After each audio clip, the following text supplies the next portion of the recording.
everybody, today I'm going to show you how to make a box plot in Minitab. I have a list of weights that I've already imported into Minitab. Now I'm ready to make my box plot. I'll start by selecting graph. Next I'll select box plot. I'm just going to make a simple one variable box plot, so I'll select OK. Then I'll double click to add the weight as my Y variable.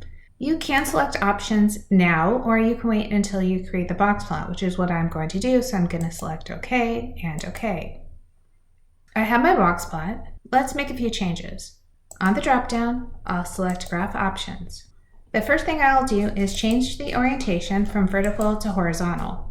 Then on the labels, I'll select Outliers so that the graph will show any outliers that exist. I'm also going to change the table to say this is a box plot of weights of 6 foot, 0.375 inch diameter rebar. This makes the graph more specific and tells the reader exactly what they're looking at. Let's do one more quick box plot.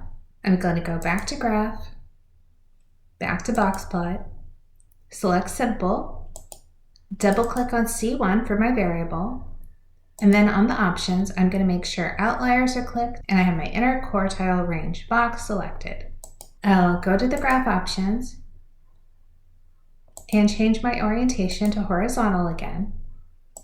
And this time, notice I have an asterisk. This asterisk represents an outlier. I also want to show you that if you click inside the inner quartile box, it will give you the summary of the data. You see the first quartile, the median, the third quartile, the inner quartile range, the whiskers, and the number of elements in your data set.